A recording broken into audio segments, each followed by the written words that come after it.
Qui regarde, qui est venu pour saluer, pour écouter le chef de l'État français et son homologue malien. Rosine, vous parliez de ce changement de stature du président de la République qu'on disait indécis et qui se révèle en chef de guerre et libérateur.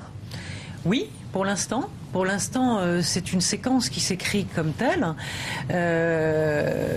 Sauveur, effectivement, pour les Maliens. Alors c'est vrai qu'une guerre ou un conflit, on l'a vu avec Nicolas Sarkozy, lorsqu'il s'est attelé au conflit libyen, eh bien, ça ne rapporte rien. Ça ne rapporte pas, c'est pas pour ça qu'on est réélu, ça ne rentre pas dans le bilan d'un président de la République, c'est juste une image. Et là, c'est vrai que c'est arrivé à point nommé pour un président dont on disait effectivement qu'il ne savait pas tellement où il allait, il avait du mal à montrer son autorité vis-à-vis de son Premier ministre ou de son gouvernement, ou qui tâtonnait dans ses décisions économiques à en permanence faire des commissions, des comités pour savoir ce que les uns ou les uns pensait sans que lui ne décide. Et bien finalement, effectivement, là, il y a eu cette mue de François Hollande qui s'est muté en chef de guerre. Et effectivement, c'est le week-end dernier qu'il y a eu une légère embellie dans les sondages et qu'il a pris 4 points. Alors bon, c'est un peu une goutte d'eau dans une marée noire, on va dire, de sondages très, très mauvais. Bon, là, bien sûr...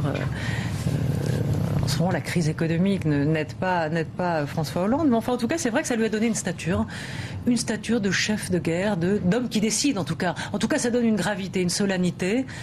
Il a plutôt beaucoup communiqué sur le sujet ou envoyé ses ministres. Il donnait pour consigne à Laurent Fabius ou à Jean-Yves Le Drian, ministre de la Défense, qui était d'ailleurs sur notre chaîne la semaine dernière, de communiquer, donc d'avoir le plus de transparence possible dans ce conflit. Il y a aussi Pascal Canfin qui l'accompagne sur cette visite. Oui, la question du développement, c'est aussi important.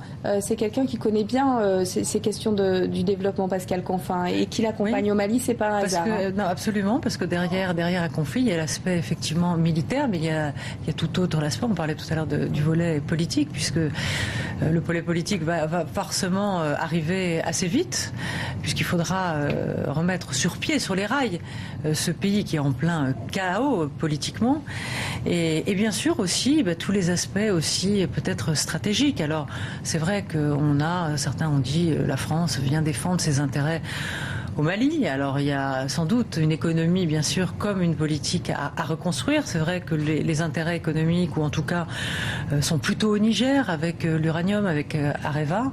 Mais c'est vrai qu'il y a aussi tout à reconstruire économiquement, et il est important d'avoir avec soi effectivement un ministre, même si c'est pas pour l'instant la priorité. Voilà, ça bouge à Bamako. Vous voyez sur ces images la ferveur, la joie, les scènes de liesse au loin derrière cette flamme. On vient de voir le chef de l'État, je crois qu'on vient de voir François Hollande passer. Il se dirige certainement vers la tribune présidentielle et le pupitre d'où il prononcera son allocution.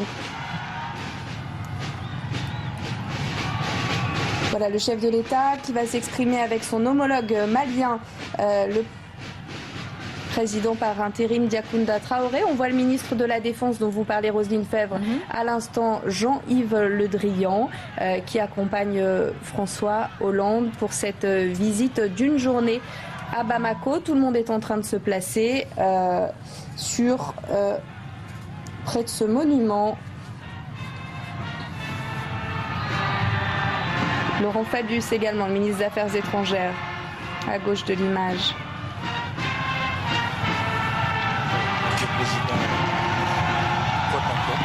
Voilà les deux présidents côte à côte qui vont déposer une gerbe.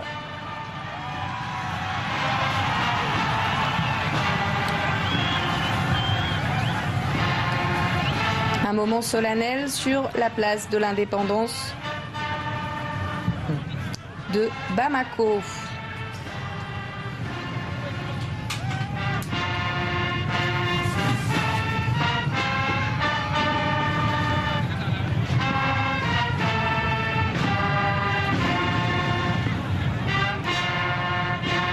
Et Gauthier Ribinski nous a rejoint sur ce plateau. Gauthier, on est dans un moment politique.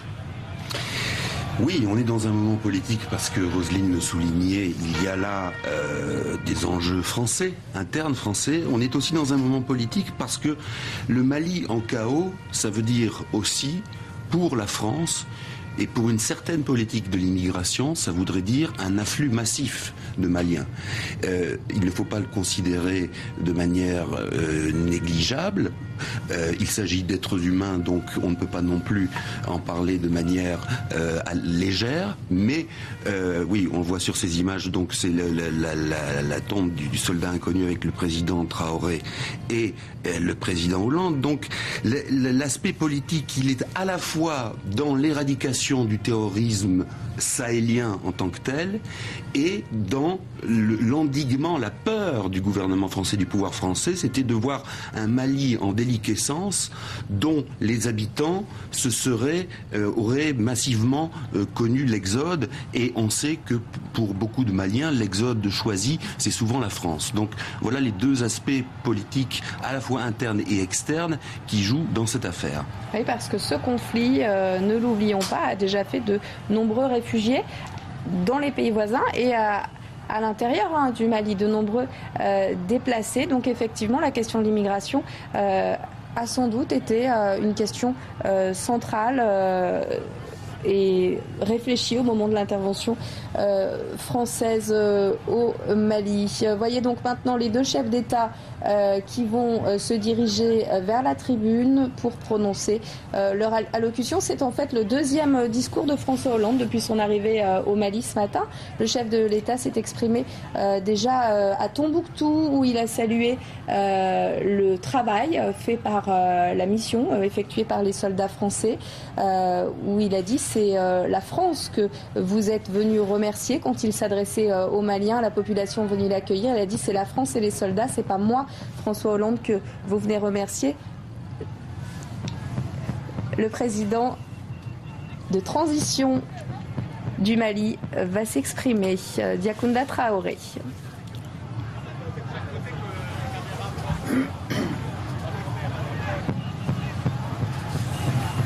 Voilà, l'Assemblée se lève. Diakounda Traoré. Gauthier, c'est un homme qui avait été placé là parce qu'il était le président de l'Assemblée nationale. Il devait être là que pour quelque temps. Finalement, c'est prolongé et on va l'écouter. S'il vous plaît, s'il vous plaît.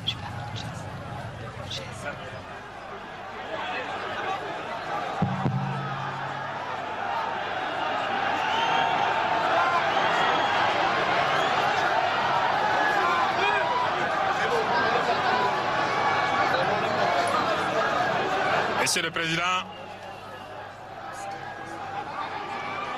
Monsieur le Président,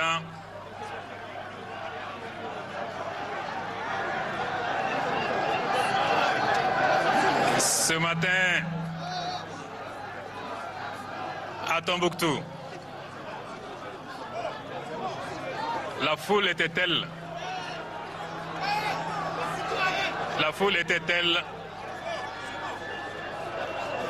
que nous n'avons pu prononcer le discours.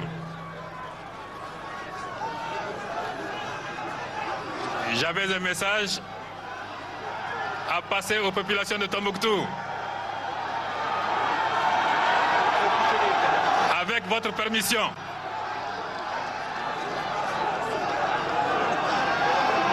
je voudrais livrer aux habitants de Tombouctou qui sont présents ici, à la place de l'Indépendance, les discours que je voulais livrer à Tombouctou, la ville mystérieuse. S'il vous plaît. S'il vous plaît.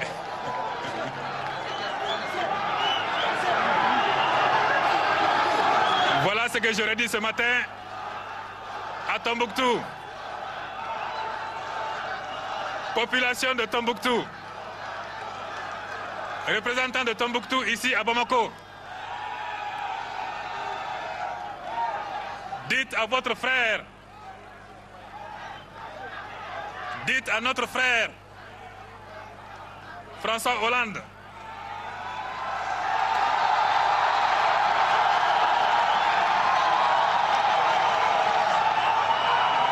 qu'il est le très bienvenu parmi nous. Le très bienvenu chez lui à Tombouctou. Tombouctou la mystérieuse, Tombouctou la sainte, que l'ignorance et l'obscurantisme ont cherché à profaner. Représentant de Tombouctou, dites à François Hollande, le président de la France de la Révolution de 1789, le président de la France de la liberté,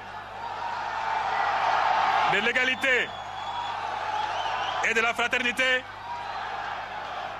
qu'il est le frère de toutes les Maliennes, de tous les Maliens, le frère de toutes les Sahéliennes, de tous les Sahéliens, l'ami sincère de l'Afrique tout entière. Dites-lui que ce jour 2 février 2013, où il est venu nous témoigner de la plus belle des manières sa solidarité et son engagement, sera inscrit en lettres d'or dans ce que cette partie du monde sait faire de mieux, à savoir consigner l'histoire des faits et des hommes.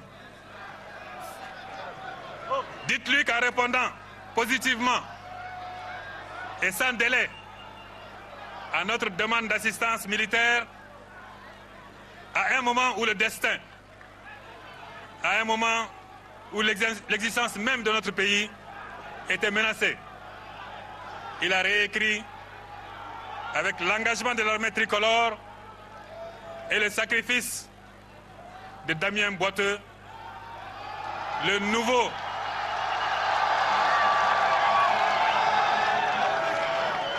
nouveau Tariq es-Soudan, 4 siècles après celui du pionnier Abdel Saadi. Chers compatriotes, représentants de Tombouctou, je voudrais cependant vous demander de rester ce que vous avez toujours été, une communauté forte de sa diversité, une communauté accueillante, une communauté civilisée, une communauté digne et respectueuse de la dignité de l'autre. Dans l'euphorie de la liberté retrouvée, ne vous laissez jamais aller aux excès, aux amalgames et à des réflexes de vengeance.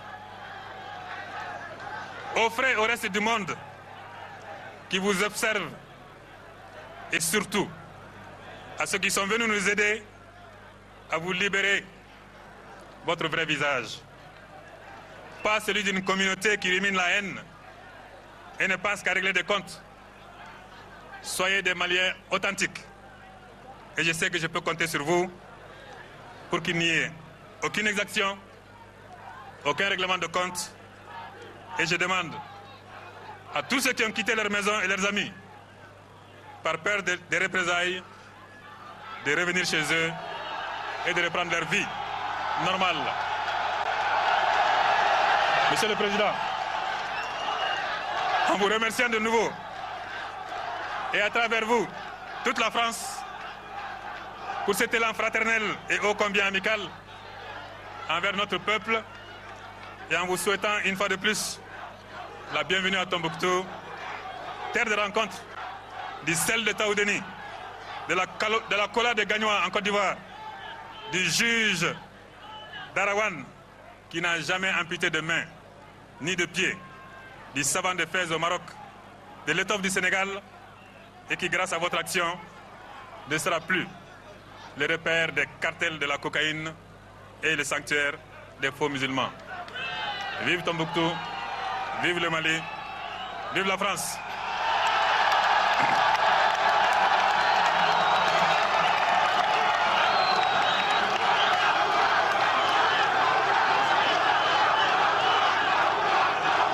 Monsieur le Président, après Tombouctou, nous voilà à Bamako, où les populations de Bamako et le peuple malien tout entier ont tenu encore à vous témoigner leur reconnaissance pour l'intervention déterminante de la France à un moment où l'existence même du Mali était en jeu. Vous êtes chez vous, Monsieur le Président.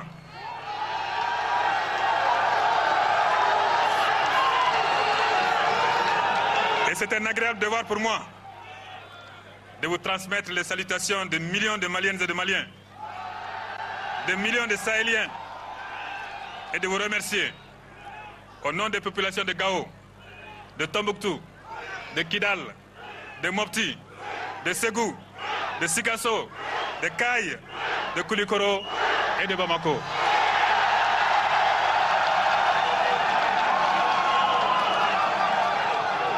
Le peuple du fleuve Djoliba vous dit merci. Le peuple de l'interfleuve vous dit merci. Le peuple de la dune vous dit merci. Le peuple de l'Ergue vous dit merci.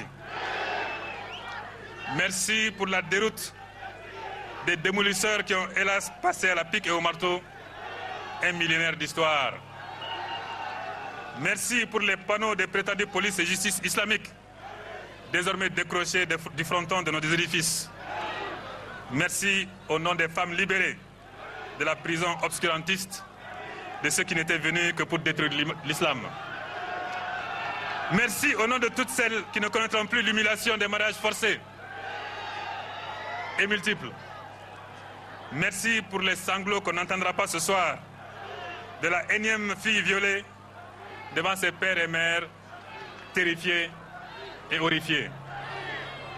Merci pour cette jeunesse qui revient à l'espoir, qui sait travailler de ses mains et de sa tête et qui espère sous peu renouer avec les opportunités que leur offre une des plus belles régions naturelles du monde.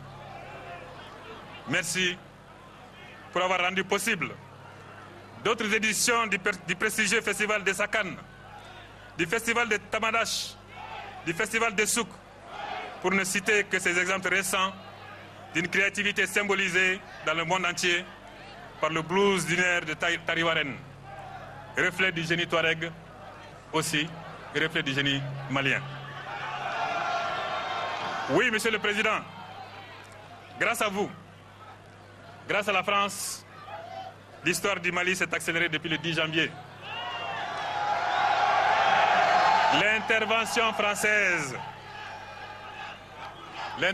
française autour de laquelle l'humanité est faite aujourd'hui, des couloirs de l'Union africaine à ceux des Nations Unies, et qui est née de l'urgence, a permis d'anticiper la mise en œuvre de la résolution 2085 portant déploiement de la mission internationale de soutien au Mali. Et ce que beaucoup imaginaient pour le moyen terme, à savoir la libération des grandes villes du Nord, est en passe d'être obtenue dans les délais les plus brefs. Konna est libre. Djabali est libre. Douanza est libre. Gao est libre. Tombouctou est libre. Et le reste suivra.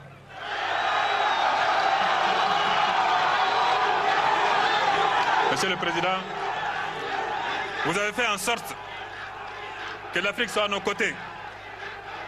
Les pays de la CEDEAO, comme d'autres, tels que le Tchad, venus massivement. Vous avez fait en sorte, par la présence des forces françaises, que l'armée malienne à genoux se remette debout pour aller au combat de la libération, de l'honneur et de la dignité. En tant que président d'un pays fier et bien connu pour sa convivialité et son cousinage à plaisanterie, j'aurais aimé pouvoir promettre à tous nos amis et à notre peuple zéro dérapage, zéro représailles, zéro exaction. Hélas, chacun sait ce que c'est que la guerre, même si jusqu'à présent, le comportement de nos troupes dans la présente campagne est quasi exemplaire. Ce que je puis dire par contre, c'est que ceux qui transgresseront les règles de la guerre et le respect des droits humains agissent à leur seul compte et que nous serons intransigeants envers eux, car c'est l'honneur et la dignité de l'armée et de la nation qu'ils ternissent. Notre credo, c'est d'accélérer et non de compromettre la réconciliation nationale, celle des communautés du Nord, celle des forces du Sud et celle de toute la nation malienne. Nous le concevons comme un devoir historique et il n'y aura aucune complaisance. Que tous ceux et toutes celles qui ont le Mali à cœur viennent. Nous leur tendons la main. Que tous ceux et toutes celles qui ne sont pas dans les schémas de partition, de terrorisme, de narcotrafic et de crimes organisés nous rejoignent, abandonnant ainsi leurs fantasmes pour un vivre ensemble nécessaire et souhaité. Le Mali de 1992 à 2012 est ce pays qui a accepté la discrimination positive au profit des zones nomades de nos régions du Nord avec un investissement sans précédent. Loin d'exclure ou de marginaliser les communautés du Nord, l'État central les a au contraire intégrés dans la fonction publique sans concours, dans l'armée, dans la vie politique et économique du pays.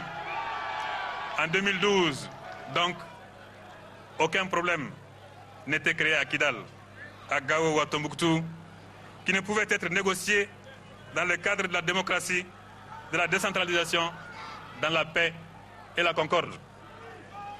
Monsieur le Président, le peuple du Mali et son gouvernement ont le ressort pour un dialogue intermalien ouvert à toutes les sensibilités, à tous les débats pour ressouder la nation et répondre à la demande de décentralisation effective portée par 703 communes. Ce dialogue, nous le mènerons conformément aux dispositions de la feuille de route votée à l'unanimité par l'Assemblée nationale. Une feuille de route qui prévoit un retour total à une vie constitutionnelle normale à la suite d'élections propres et crédibles avant le 31 juillet 2013. Cela semble une gageure pour beaucoup, mais nous pensons que cela est possible avec le soutien de nos frères et de nos amis. Vous êtes en train de faire le plus difficile avec nous, au prix de la vie de vos soldats. Je ne doute pas un seul instant que vous nous aiderez à gagner ce pari aussi. Ce pari de la démocratie malienne, vous qui venez d'une décision rapide et juste de consolider la France du bon côté de l'histoire de l'humanité. Monsieur le Président,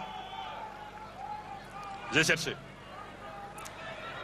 en vain dans cette belle langue que nous avons l'heure de partager avec vous un mot qui puisse exprimer en une seule fois le sentiment que le peuple malien éprouve aujourd'hui pour vous. Mais je ne l'ai pas trouvé. C'est pourquoi vous me permettrez de vous dire encore une fois et tout simplement merci. Vive Tombouctou, vive Bamako, vive le Mali et vive la France. Voilà. Je vous passe le relais. Merci bien.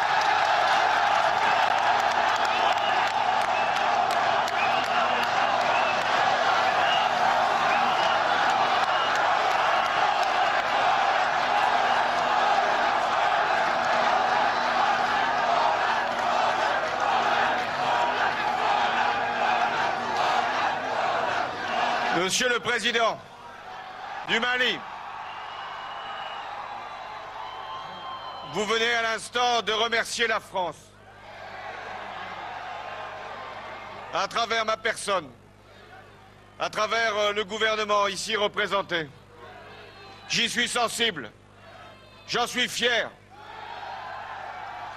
Mais à mon tour d'exprimer au peuple malien toute ma gratitude pour son accueil exceptionnel.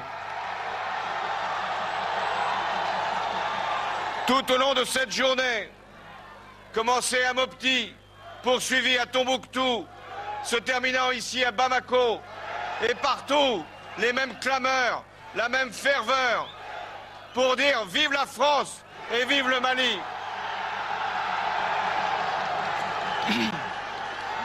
Oui, c'est vrai, j'ai pris une décision grave.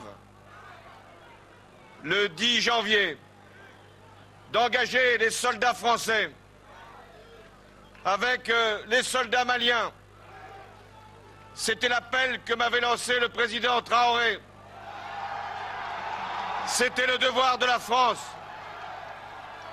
qui agissait au nom de la communauté internationale avec le soutien des pays européens dans le cadre des Nations Unies. Oui, nous devions être là parce que ce qui était important de combattre, c'était le terrorisme. Le terrorisme ici au Mali, le terrorisme en Afrique de l'Ouest, le terrorisme partout. Et agissant ainsi, la France était à la hauteur de son histoire, de la République, des droits de l'homme et donc de la démocratie.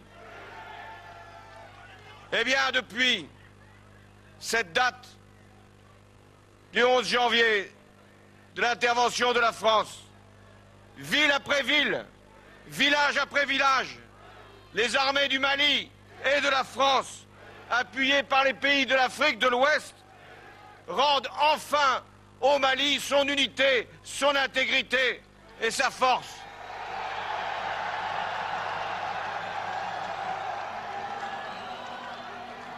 Oui, le terrorisme a été repoussé, il a été chassé, mais il n'a pas encore été vaincu. Je veux saluer devant vous le sacrifice des soldats maliens. Et je pense aussi au commandant Damien Boiteux, mort pour la liberté, et dont je m'honore de dire que ici, beaucoup de parents maliens ont appelé leur enfant Damien en souvenir du sacrifice qui fut le sien. La France est à vos côtés, non pas pour servir je ne sais quel intérêt, nous n'en avons aucun, non pas pour protéger telle ou telle faction, ou pour telle ou telle partie du Mali, non, nous sommes à vos côtés, pour le Mali tout entier, et pour l'Afrique de l'Ouest. Nous nous battons ici pour que le Mali vive en paix et en démocratie. Et vous avez donné la meilleure des images aujourd'hui, avec votre chaleur, avec votre ferveur, mais aussi avec votre douleur pendant tous ces mois où le fanatisme a sévi dans le nord du Mali. Nous nous battons en fraternité, Maliens, Français, Africains, parce que moi je n'oublie pas que lorsque la France a été elle-même attaquée, lorsqu'elle cherchait des soutiens, des alliés, lorsqu'elle était menacée pour son unité territoriale, qui est venu alors? C'est l'Afrique, c'est le Mali. Merci, merci au Mali. Nous payons aujourd'hui notre dette à votre égard. Mais je vous l'ai dit, le combat n'est pas terminé. Les groupes terroristes sont affaiblis. Ils ont subi de lourdes pertes, mais ils n'ont pas disparu. Alors qu'avons-nous à faire? Continuer, poursuivre. Et la France restera avec vous le temps qu'il faudra, c'est-à-dire le temps que les Africains eux-mêmes prendront à travers la MISPA pour nous suppléer, pour nous remplacer. Mais jusque-là, nous serons à vos côtés, jusqu'au bout, jusqu'au Nord Mali. Mais je vous l'avoue aussi, parce que c'est le respect que je vous dois, la France n'a pas vocation à rester ici au Mali. Parce que ce sont les Maliens eux-mêmes, les Africains, qui assureront la sécurité, l'indépendance, la souveraineté. C'est ainsi que je conçois les relations entre la France et l'Afrique, le respect, la démocratie, la transparence. C'est vous, maintenant, qui allez porter votre destin. Je m'exprime ici, devant le monument de l'indépendance. C'est pour rendre hommage à votre histoire, mais aussi pour vous dire que votre pays va connaître une nouvelle indépendance, qui ne sera plus cette fois la victoire sur le système colonial, mais la victoire sur le terrorisme et sur l'intolérance et sur le fanatisme. Voilà votre indépendance. La France est aux côtés du Mali par ses soldats, mais elle est aussi aux côtés du Mali par son aide, par son soutien. Et donc nous avons décidé d'être à vos côtés pour vous accompagner dans le redressement économique, dans la renaissance de vos services publics, pour l'éducation, la santé, la sécurité. Nous contribuerons à la réédification des sites culturels maliens. Et nous ne serons pas seuls à le faire. L'Europe est à vos côtés. La communauté internationale est avec vous.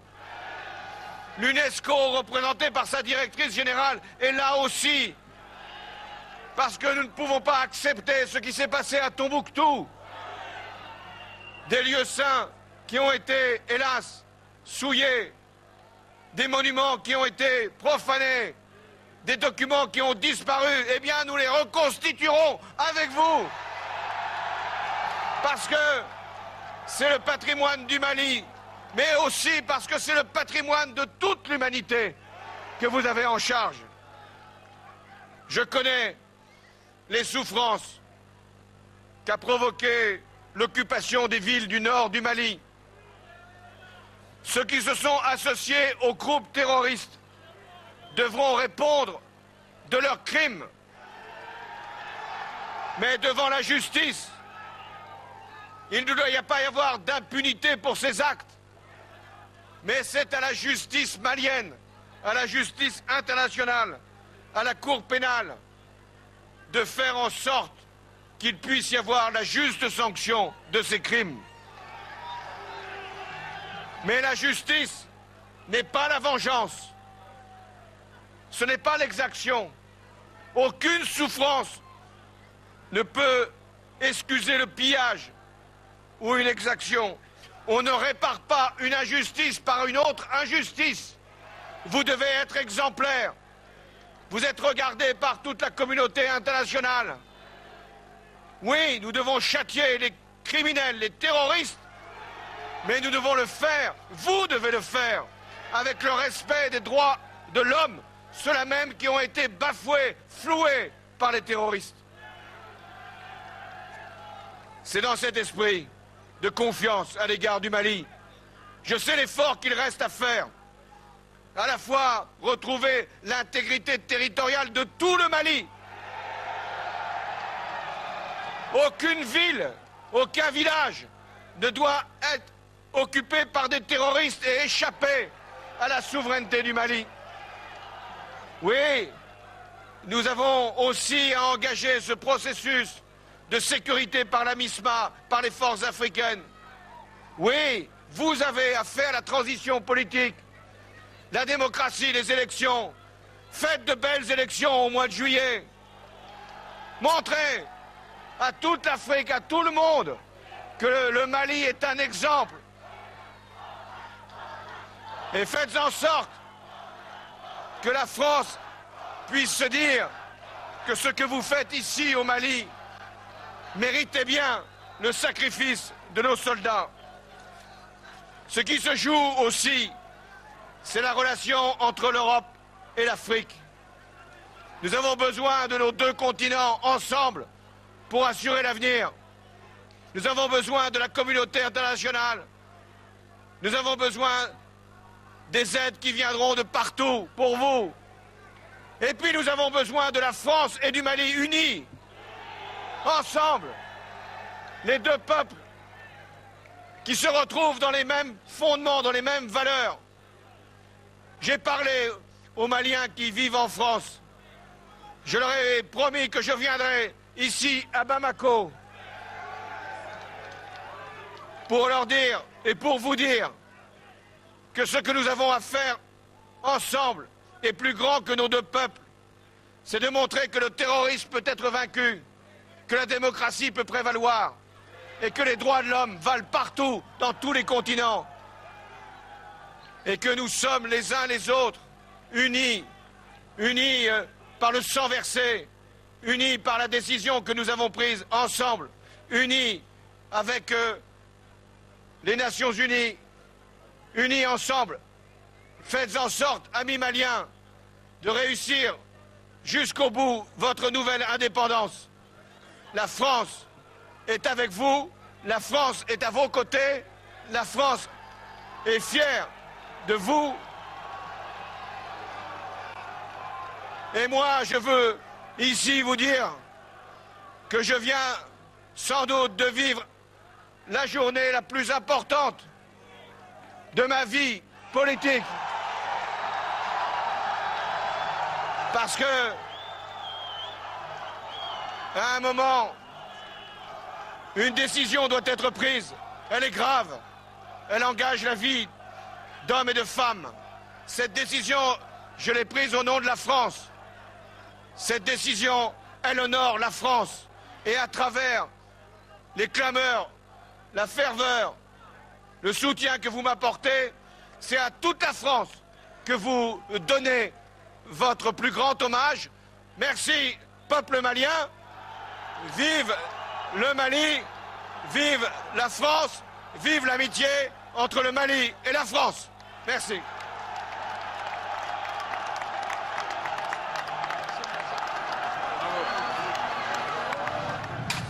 Voilà, François Hollande acclamé à Bamako par des centaines de personnes venues écouter l'allocution du chef de l'État français. Un peu plus tôt, c'était le président malien de transition, Diakounda Traoré, qui s'exprimait. François Hollande qui vient tout juste de déclarer « Je viens de vivre la journée la plus importante de ma vie politique ».